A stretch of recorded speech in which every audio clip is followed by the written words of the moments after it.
You're tuned in to the Dr. Kinney Show, and I'm your host, Dr. Erin Kinney, a naturopathic doctor and speaker dedicated to unraveling the mysteries of your body and guiding you back into balance. Let's get started. Hey everyone, welcome back to another episode of the Dr. Kinney Show. This week, I'm really pleased to have joining me Dr. Cristine Ehly, who is a fellow naturopathic doctor. She is also a craniosacral practitioner and an ADHD expert, which is really exciting. We haven't done a show on ADHD in quite some time, so I'm excited to kind of dive into this topic because it's relevant for many of us. And I think as she's going to share today, a lot of women in particular in their late 30s, mid 40s, get diagnosed with ADHD and they're like, oh my God, this now makes so much sense as to why XYZ has been happening. She's going to talk about that a little bit more because she's more of an expert on it. But thank you so much for being on the show. Yeah, it's great to have you here. Yeah. So can you start by sharing with listeners kind of your journey into naturopathic medicine and then subsequently the ADHD stuff? Oh, sure. So the naturopathic medicine journey started junior year of college because I went to St. Mary's College in Southern Maryland. So I was looking at internships at NIH. And I came across, at the time, it was the Center for Complementary and Alternative Medicine, blah, blah, blah. But I came across this term, naturopathic medicine. I was like, oh my God, what is that? So it was just one of those situations where I read the definition and something about it, like, it was like my entire being aligned. Yeah. And I was just like, it was this clarity of like, okay, that's the next step after college. I'm going to go do this thing. So I didn't have necessarily a health issue or something that triggered me into that, although I was always interested in natural approaches to things, and always had an affinity for like being out in nature and interacting with nature. So that component of it really kind of enticed me into that too. The ADHD part was more recent when I really started to focus my practice in that focus. You love it. That was not even intended. Into that direction, because I was trying to figure out who are the people that I really want to treat, and I was like, sort of egotistically, was like, I want to treat people like me, but I was like, well, what is that? Because I get myself, and I was like, oh, it's women with ADHD. I didn't have as late a diagnosis, but I did have a diagnosis my junior year of college, so interesting, at the same time, that's how I found out about naturopathic medicine, and kind of struggled with medications. I would have unfortunate or unpleasant side effects, or they would sort of improve my focus, but I just didn't feel like myself. So yeah, I wanted to be able to offer other women the opportunity for life, basically just not to be so hard. Yeah. Growing up, I always did well in school. Like I was always on the honor roll. I was in AP honors classes, but it was hard. Like despite doing well academically, I still felt stupid. Yeah. Because studying was so hard and organizing information in my mind was so hard. I had a lot of anxiety too, which is quite often overlaps with ADHD. So when I was younger, I was diagnosed with generalized anxiety disorder. But like, not ADHD. Not ADHD, no. It wasn't. Because you were doing so well in school. How could you have ADHD, right? How could that happen? Exactly, which is, sort of one of the myths behind it, that if you are succeeding to some degree at something, you don't have it. Yeah. But in women, typically, as we get older, even if we've adjusted to some of those challenges, we get more responsibilities as we get older, we get overwhelmed, and then those compensatory mechanisms break down. Yeah. And then that's, I think, for a lot of women, why it tends to show up more, later, or they start getting that diagnosis. Yeah. Or they have kids and they're like, oh, my kid has ADHD. Maybe I do too. Yeah. And there is a strong genetic link. Yeah. So if I do recommend patients or women that if they do have children with ADHD and they have even a concern they might have it, to go get assessed by someone. Yeah. Makes a world of difference. You mentioned the word overwhelm a couple of times, and I feel like that's a really key indicator.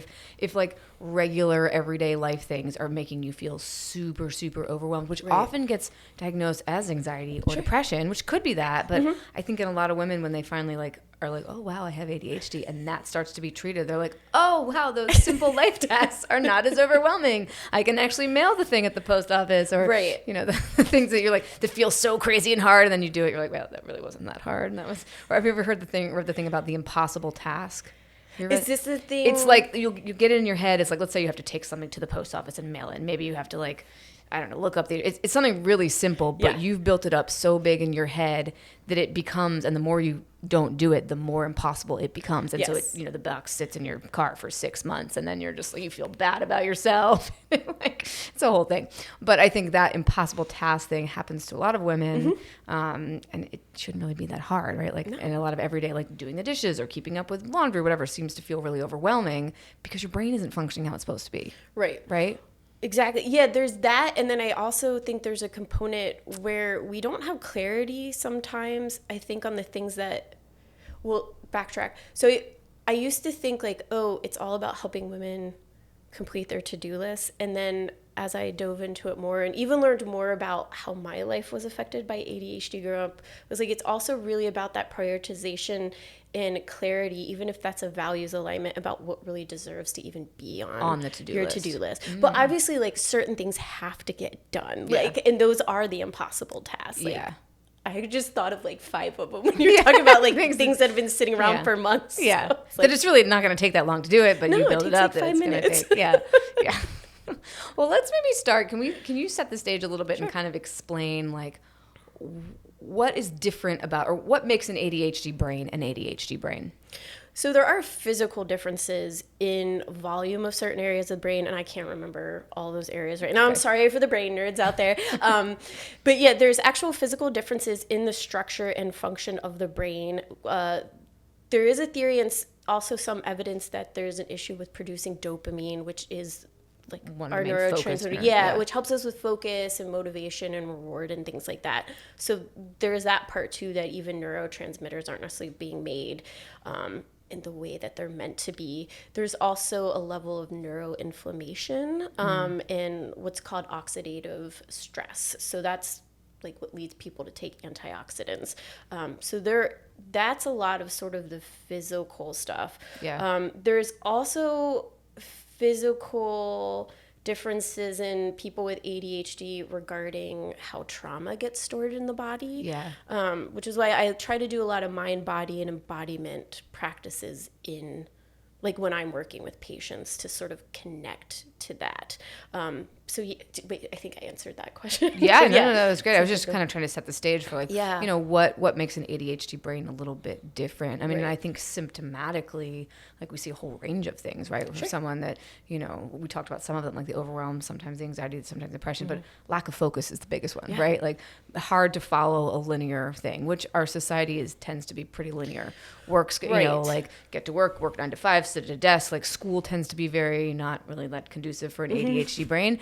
I mean, I feel like I grew up in a household where I'm pretty sure all of us were diagnosed with ADHD at some point, different levels and different something. And, you know, our dinner conversations, we'd go from this topic to this. I mean, they were always like pinging all around. Sometimes I don't think any of us were actually listening to each other. We were just talking to ourselves, but all sitting there.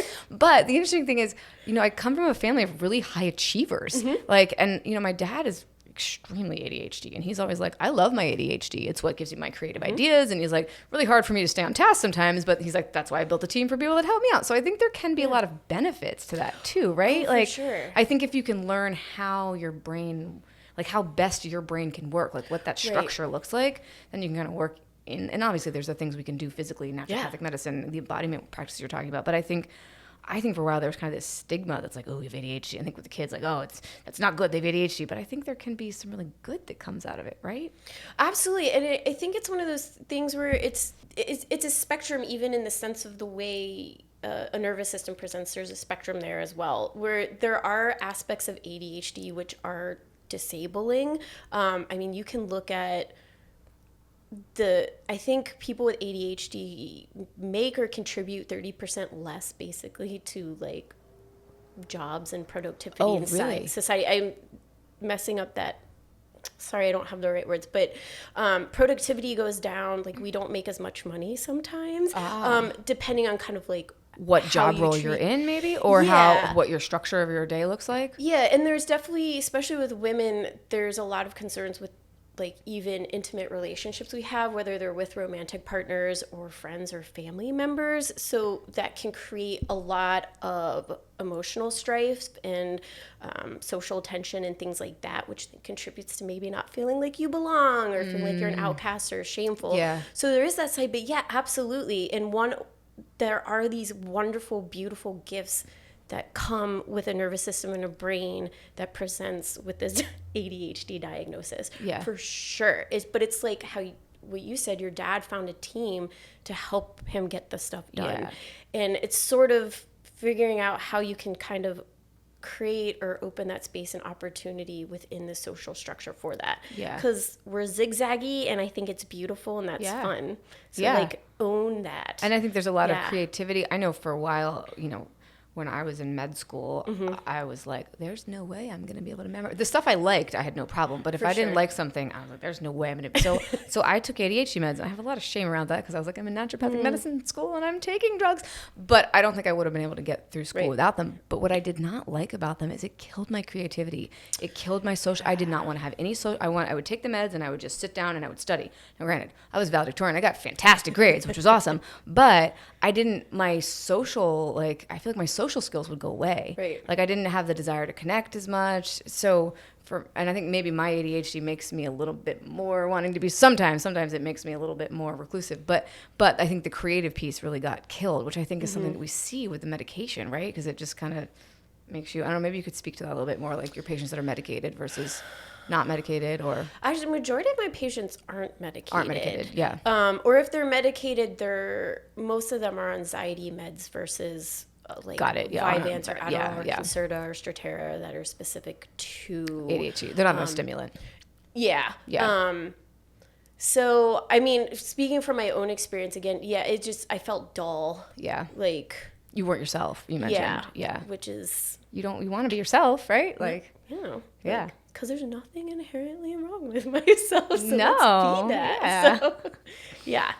But the great thing is there are ways that we can support our bodies and our nervous systems and our brains in a way that if you choose not to have medication, which I think, if medication really helps you, take it. There is a time and place for medication, and if it's going to benefit you, please take the medication. But you can also supplement the medication with other things. Yes. Yeah. Which I think I actually think if you're listening and you are taking ADHD medicine, it is very important to support your adrenals because a lot of the stimulant meds will crash.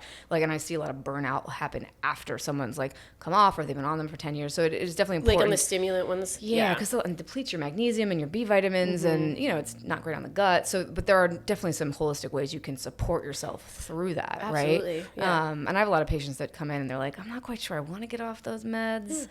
Maybe we lower the dose and then we give them the support so they don't have the side effects, and that for them is great, right? But then other people, like you said, don't want to take meds, and sometimes meds aren't for you, and that's okay. Yeah. But so let's talk about some of the things you like to use to help support patients that aren't taking meds. Well, so it's interesting that you mentioned being depleted of magnesium and B vitamins. Because they're already depleted of magnesium and B vitamins. Yeah, because those deficiencies or even insufficiencies are linked to ADHD. Yes. So is vitamin D, iron levels, any of the cofactors that are helping you make all the neurotransmitters in your brain. And then so making sure that you have enough of those micronutrients, those vitamins, minerals. Also looking at your macronutrients, blood sugar dysregulation is pretty common in folks with ADHD. So making sure that really your macros are balanced so you're not getting those glucose spikes. Because the way that affects, glucose spikes can cause things like brain fog even if you don't have ADHD or can cause a cognitive dysfunction. So even those nutritional things, antioxidants are huge. I forget if it's a pint, but basically even eating 1 or 2 handfuls of blueberries in the morning, adding 2 can really help brain function because of the levels of antioxidants that in there too. I used to be very much about looking at food sensitivities. I'm much more cautious with that now. And if I'm addressing food sensitivities with patients, it's more of a slow burn with them, because there are, especially a lot of women with ADHD, there's many of the women I work with have a history of either eating disorders or disordered eating. I myself had disordered eating, especially in med school where you're gluten could be really bad for you. It's and for some people it is. But also that restriction can come at a cost that can potentially exacerbate and aggravate ADHD symptoms. And then there's certain exposures to environmental toxicants. So we know that heavy metal exposure, especially to mercury and lead, can affect that. Also exposures to pesticides, even BPA. And I would argue even just like not just BPA, but like the rest of the bisphenol family. There's like 7 of them. There's like a lot of them. They're all very structurally similar, so we're gonna have similar effects. So that's where like even naturopathic stuff like supporting detoxification and elimination pathways becomes really important with those individuals, especially if you know that they have exposures. But yeah, and allergies are potentially really important. Regardless of food sensitivities, a lot of people with ADHD there is a correlation at least to higher levels of, for the listeners, if you don't know what IgE is, it's an antibody that's involved in an allergic response. So those tend to be higher in people with ADHD as well. IgEs do? Mm-hmm. Oh, I didn't actually know that. Yeah. Interesting. Not the IgG, would IgGs be as well? Or more just IgEs? I mean, it could be, but definitely IgE. So there is that immune dysregulation component that's happening there. Interesting. Yeah. Yeah. It's basically like, and there's a lot of nervous system dysregulation too, right? Like, which, and that's why I'm sure your craniosacral therapy really helps because that's helping to like regulate things. Actually, talk about that a little bit. Oh, yes. So craniosacral therapy, love. It's a form of body work that uses light touch really to release restrictions in the membranes that surround the nervous system.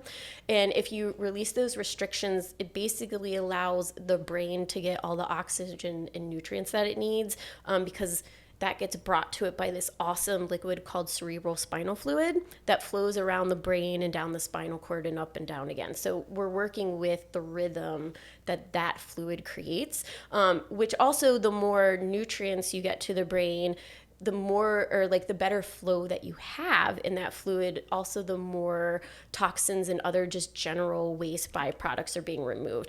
So even craniosacral can be very beneficial for neurodegenerative conditions like dementia, Alzheimer's as a type of dementia, because you can improve the removal of like beta amyloid plaques and things like that, which I did some very cursory research. I haven't done a deep dive, and it's interesting, but from what I could find, and this is a trust, but still verified on your own until I have more information, but people with ADHD have a higher risk of developing dementia, which is very interesting. That is interesting. I mean, that would make me think it would be more like toxic buildup in the brain, but maybe it was contributing to the ADHD, and then could potentially put that more at risk for dementia. That is so good to get your brain cleaned out. Go get a craniosacral treatment. Yeah, your lymphatic system. That's the lymphatic system of the brain. It always makes me feel like a good witch, like Wanda, or like lymphatics or something. I don't know. I love that word. I think it's a fun word. It really is like, it's also dealing with glial cells, so those awesome there. And for the listeners, those are these really wonderful brain cells that are sort of shaped like stars. They're shaped like stars. They're like little magic wands. Exactly. So there's this sparkly kind of like magical even structure to them. I think I must have drawn a picture in med school when we were learning about it. I think I was drawing little like stars and like trying to make myself remember the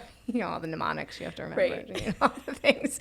Oh, the trauma of med school. Sometimes I wonder if like just med school trauma itself is like is a thing we all need to work out, especially in naturopathic medical school, because think about how much information we had to pack into our brains in 4 years. It's a lot of information. Yeah. A lot of information. Well, they told us at my school, the first week of school, they're like, you're going to learn and forget more information in these 4 years than the majority of people do in lifetime. And I was like, okay, thanks. I think one of my professors said, they're like, basically your first 2 years are going to be like, what was it? It was like, they used something, it was like someone is taking like a fire hose and just like blowing it at you, and you have like some tiny little thing to suck up a little bit. She's like, you're not going to pick up most of the information that we're getting, but you're going to have to memorize it at some point. Sure. It might take you a few years. Anyways. The important thing is knowing where to find the information. Yes. We're developing the clinical thought. That's important. Yes, that is very important. Very important. Yeah. So what else about ADHD?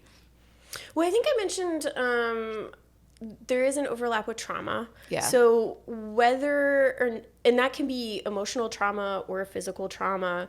There's people that have traumatic brain injuries that I see that after the brain injury develop an ADHD like presentation. Yeah. So I guess you could call that like an acquired ADHD. We're seeing it now with people post-COVID syndrome. I was going to say, it's really interesting that that's kind of what we see as people are like brain fog and they can't focus and more overwhelm, more anxiety. I mean, COVID, any sort of acute infection is kind of traumatic to the body. Yeah. COVID, like, it's definitely acute trauma, right? It's very hard on your body. Yeah. Well, and there's an emotional piece to it too, like depending on how it affects you. Yeah. So I think making sure those are addressed trauma. Well, well, yeah, definitely addressing trauma, especially emotional trauma. Yeah. I know the more work that I did with like emotional work and more of the mind body, like, and then doing somatic practices, the better brain function got, along with homeopathy. Oh yeah, loved it. I mean, there's so many great tools, right? Yes. But I think there's also, it's good to know, if you are someone who's like, I'm maybe a little bit, or I'm a lot ADHD, is understanding like what makes it worse for you. Like I know for me, alcohol. If I drink alcohol, the next day my ADD is off the charts. Like I cannot focus, and I'll just that day will just be a wash. I'm like, I'm not getting anything done today. That's one of the things that I've learned to I have some days where my brain just it's not functioning like it should. Right. And mostly those are the days I'm like, I'm not going to get anything extra done today. I'm not going to knock off my to-do list. And I've just kind of set that up as like I've set that expectation. And there are some days when my brain is on fire and I get a million things done and it's fantastic. But other days I'm like, you know what? My brain's not working. I'm going to watch TV, or I'm going to read a book, or I'm going to do my somatic practices. So tomorrow I'm going to be better.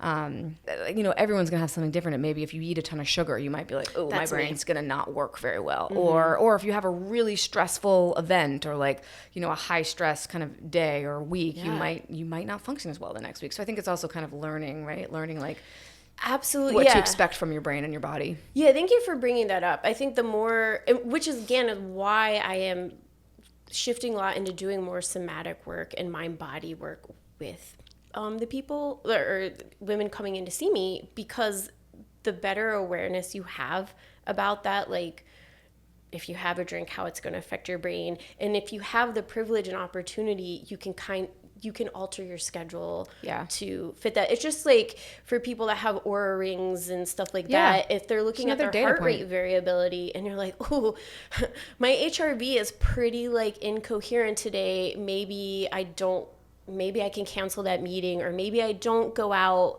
with those friends and just have go hug a tree or something, which is a legit thing. Hugging a tree. Hugging nice trees is really beneficial and grounding.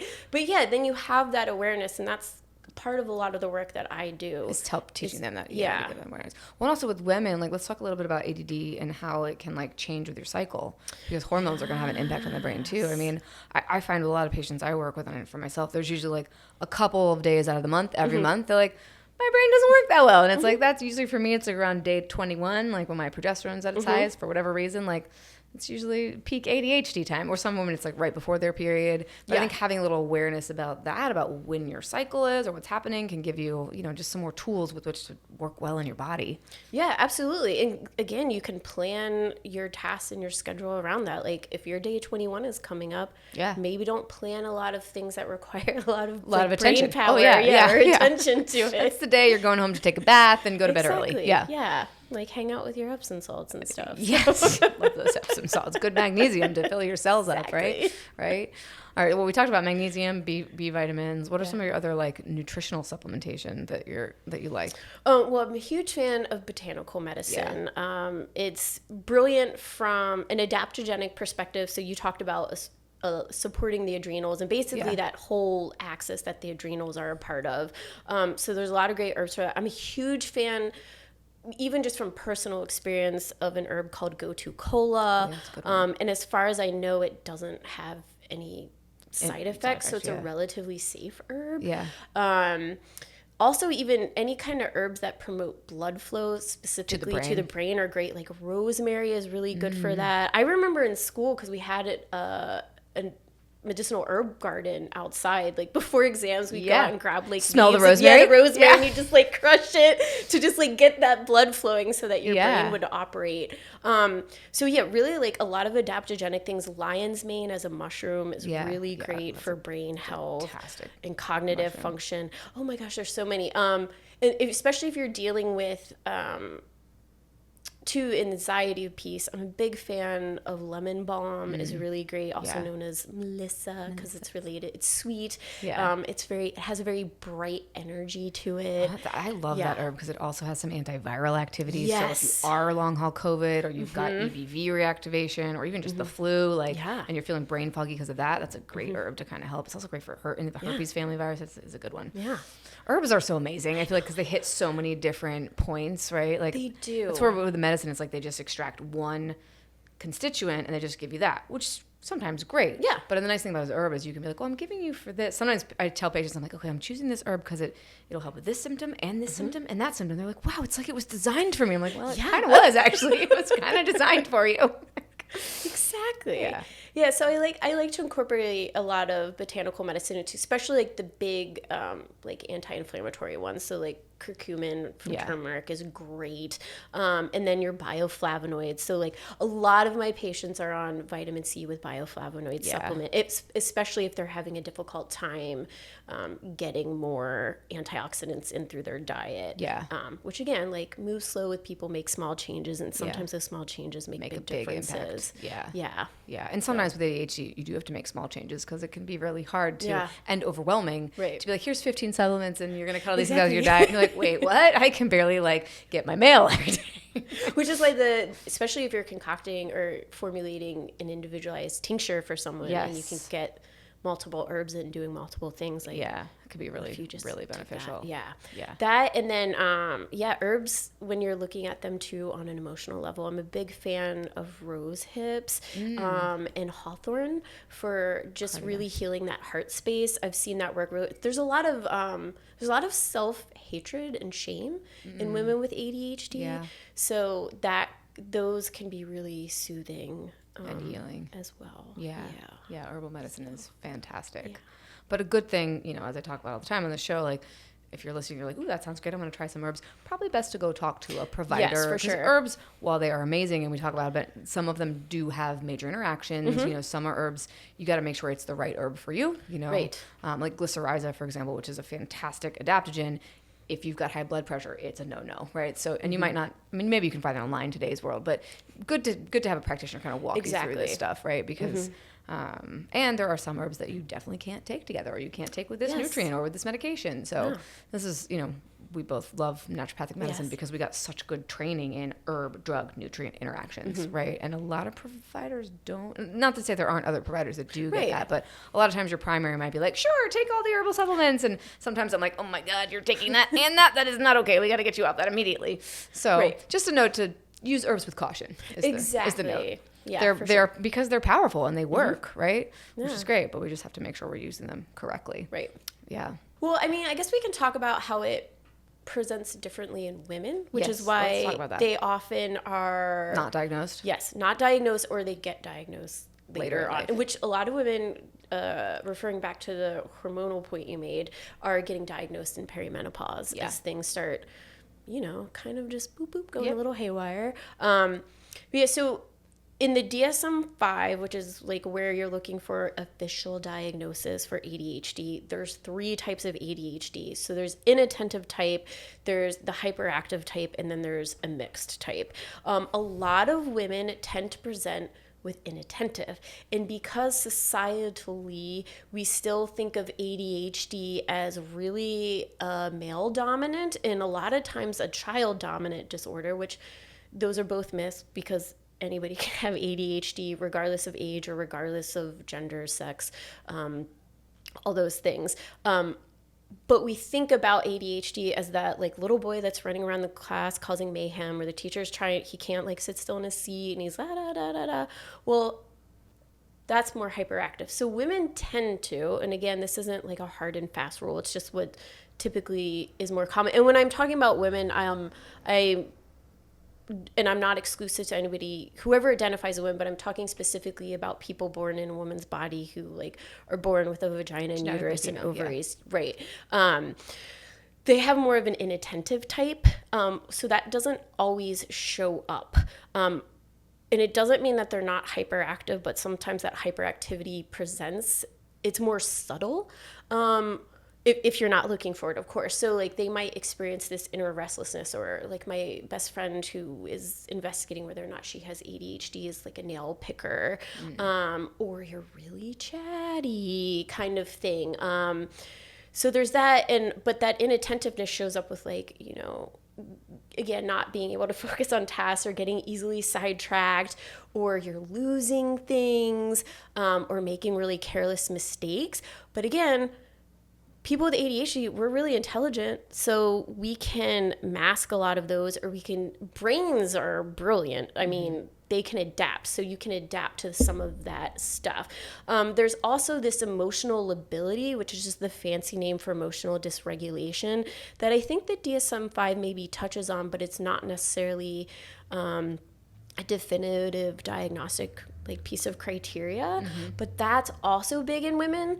Caveat to that, because we expect women, and there's different ways we expect men and women to express emotions, some of that could play into it, but also being a woman with ADHD, I know that when I am feeling much more, when my nervous system is much more dysregulated, I am emotionally much more dysregulated. So I feel my emotions very deeply, which is all the time, like whether my nervous system is regulated or not. It's just that I have less capability to sort of moderate the way those emotions express themselves. So that can happen a lot. Like for if there are women out there who are like, I can't really pay attention and it just feels like I'm having mood swings all the time, that could be like, I remember I used to think I was bipolar. Like I asked every counselor I ever went to, I'm like, are you sure like I'm not bipolar? Like, are you absolutely positive that I'm not bipolar? And they're like, no, you're not bipolar. And it was like more of this ADHD presentation. So yeah, but it's really just about like dysregulation is what it is. And when you can't regulate your emotions, you're gonna have emotions that do this. Yeah, my dad said when I was a baby, they would know what type of day it was by like the way I woke up in the morning. Like it was like that intense kind of thing. And I was like, oh, sorry, Dad. So you've been ADHD since you came out of the womb. Yeah, well, I had low APGAR scores, which also like birth stuff can contribute to differences in neurodevelopment too, which like which for people listening to APGAR scores are how you assess how well a baby is doing 1 to 5 minutes, I think, after birth. Yeah, after birth. So they're kind of like those vital signs. And they're looking at like breath rate and like what color their skin is and whether they're crying and heart rate. So if you're bluer, like that can affect like that can be a trigger to how your like brain functions going forward, kind of thing. So pretty crazy. Lots of stuff. Lots of things. So many things to think about. Not to overwhelm anyone listening, but if you are feeling like maybe ADHD is a thing, what should someone do first? If they're like, wow, I'm feeling all these things that we've just touched on, and maybe they have a kid that has ADHD or runs in their family, but they've never been diagnosed, who do they go see? Well, I think it's important to see either your primary care provider, which I am not a primary care provider, but see your primary care provider or a psychiatrist or somebody that's like specifically qualified to give you that diagnosis, just because it affords you a lot of opportunities, whether you need like assistance at work or something like that to make... Or if you're a student, if you need extra time. If you're a student, yes, especially for that... make sure that you get that support. But even if you suspect it, I think also, like, come see me or somebody else. But also, I would say even before all that, just give yourself some self-compassion too, I think is really important. I don't want to remember that probably once you figure out how to work with it, there could be a lot of gifts from it. Once you kind of understand, gifts. Oh wait, my brain doesn't actually work the same way as most people in society, but I think there are some really wonderful things that you could tap into. Exactly. Right? Once you learn how to get your brain working properly. Yeah. And you learn what works for you across the board. Like, I've never been somebody that liked going to the gym. I don't even know how much money I wasted with gym memberships. And finally I was just like, well, I really like hiking, kayaking, and having my own little dance parties. Like, that's how I move. Like, great. And that feels good. That. And that's like helps with dopamine and all the things. So yeah. So it's like, yeah, there's recognizing what your gifts are as a person with ADHD, or just, as a person in general. And then, like you said, recognizing what triggers it or what exacerbates it. Yeah. Like you, alcohol, I have sugar. Yeah. And there's probably, everyone has probably more than one, right? Sure. Yeah. And that might be just something to pay journaling. This kind of stuff is really great to be like, oh, well, my brain was really bad today. What did I do yesterday? Or what happened this morning? What did I eat? Like, kind of look at some of those things, and that can be really, it can just give you some information with which to work with. Now, working with someone like Dr. Ehly or another provider that specializes in ADHD can help you figure that out too, right? Yeah, that's absolutely. kind of one of, that's what you help your patients do, is like figure out, hey, well, let's decide, does this make you worse? And there's testing. And what kind of testing do you like to run? Ooh, yeah. So basic for a naturopathic doctor, because we tend to run more tests. Yes. Like a complete blood count, because again, deficiency or insufficiency of iron is one of those things that can exacerbate mental symptoms. You can check like red blood cell magnesium, doing a comprehensive metabolic panel. I mean, you want to be knowing what's going on with like glucose and like how well is the liver working? Like, is there like, are our liver enzymes up? Like, are we eliminating properly? Like, how are our kidneys working? Yeah. Looking at that total IgE, that antibody I talked about. And I'm not like an environmental medicine expert with like some of the heavy metals, but you can still do a blood test for lead, mercury, things like that. Yeah. I think looking at that stuff can be really helpful. Sometimes people don't know they've been exposed, right? And you might be like, oh, hey, you've got really high levels of arsenic. Like, wonder where that came from. Right. Like, I've had several patients with really high levels of arsenic. Really? Water, we ended up determining like they were in a county where the arsenic levels were high, and weird stuff. Yeah. Kind of aside, but homeopathic arsenic like cleared up all their symptoms. I'm not surprised, but I'm still always amazed at how awesome homeopathy is amazing. Topic for another day, but yes. But yeah, so I think doing some testing can be really valuable for nutrient things, again, to kind of assess like, hey, what are your red blood cells doing? What is your liver doing? What are your kidneys doing? I do stool tests. Yeah, stool tests are relatively fantastic. Often, just because gut health and the gut-brain axis. Like, if your gut's on fire, if it's inflamed in any way, your brain is like almost guaranteed. Yeah, so we've got lots of episodes on gut health. Yeah, if you want to go back and listen we don't need to talk about that. But yes, it's so important with ADHD. I mean, if your gut flora is out of whack, like you're gonna have brain fog. You're not gonna be able to focus. It's bad. Yeah. Which is probably one of the reasons for, both of our triggers, like sugar is not going to make your gut very happy. Right. Alcohol does not make your gut very happy, which is then going to like cause more imbalances. And your gut is responsible for making a lot of your neurotransmitters, serotonin, dopamine, all those things. So if those things aren't getting made. And regulating immune system. Yes. So again, if like you have a lot of inflammation, that inflammation can become systemic, and it triggers changes. Those little glial cells, those little beautiful magical stars, they start doing things that we don't want them to do. So like, will they actually go and attack the brain? They start pruning pathways that like they shouldn't be pruning. Got it. Yeah. And would that mean like getting rid of memory, or what would that mean? Pruning a pathway? It can affect memory. Got it. Yeah. There's actually can I tell about a book that I really love? Of course, it's like an everybody book, but it's called The Angel and the Assassin, which is about a type of glial cell specifically called microglial cells. And it's this really interesting collection of all these stories of people that had like these cases that nobody could really figure out what was going on. And it turned out that their microglial cells, which are supposed to be like kind of like doing cleanup and stuff, started cleaning up the wrong pathways. Things. Like the wrong pathways. So it can affect memory. It can affect like all movement depending on like what part of the brain it's cleaning up. Speech, ability to focus, personality. So we want all the cells in the body to be doing the job that they're supposed to be doing. When they do the job they're not supposed to be doing, or they go off and do like aberrant things, then we start to have problems. So just want to keep everything like, everybody happy at work. Yeah. That's definitely what we want to do. We want to keep everybody happy. Maybe we could talk about some really simple lifestyle practices that can help like regulate the nervous system. Like I'm gonna do that by like usually like bringing it down, like just calming the system down so the brain can focus a little bit better. Right. Like, I mean, I know you mentioned hugging trees, but yeah, which is actually a good know one. Not everybody is comfortable hugging a tree. Some people feel self-conscious about hugging a tree. That's fine. I totally get that. Yeah. One of the things I say is when in doubt, breathe in, breathe out. Just because first of all, if your diaphragm's really tight, which if you have a tight diaphragm because of stress, trauma, whatever, craniosacral is really great for releasing tension in there. But taking in that deep breath and then having those long exhales really put you into that parasympathetic rest and digest, which can help you focus. Because also our brains are focused and sympathetic, but for very specific things. Like they're focused on survival. They're not focused on everyday tasks.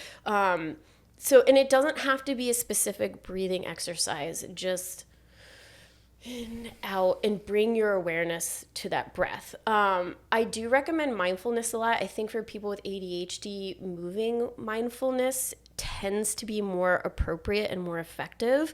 Sometimes there's a lot of trauma around sitting still, especially as a kid, I was very hyperactive. So, and like having people tell you all the time, like sit still, and like there's shame around that. So like any kind of movement, and that could be if you're just like at the sink doing dishes or even brushing your teeth, just kind of like wiggling. I love wiggles. Wiggle every day. Wiggle. So you're just like wiggle.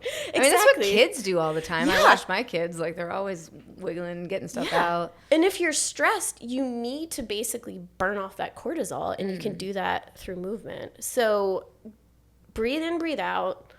Wiggle as many times as you feel comfortable doing in a day. And can you couple that with a mindful practice? Can you wiggle your body and then be mindful of the wiggling? Absolutely. Yeah, because you can see, that's actually really great, because when you're assessing your wiggle status, you can see like, are there areas of tension or tightness? Are there areas of fluidity and ease? And that's bringing you into your body. And the more you are in your body is an anchor to this existence that we're in. To wax philosophical. But the more anchored you are in your body, the more anchored you are in the present, which also increases focus and clarity, and also helps you recognize the best way to take care of yourself. Like if you're in your body, you can tell, is this anxiety that I'm feeling with a little bit of palpitation, restlessness, and like sweaty hands? Am I anxious? Like, is there a threat, or am I hypoglycemic and I need to go eat something?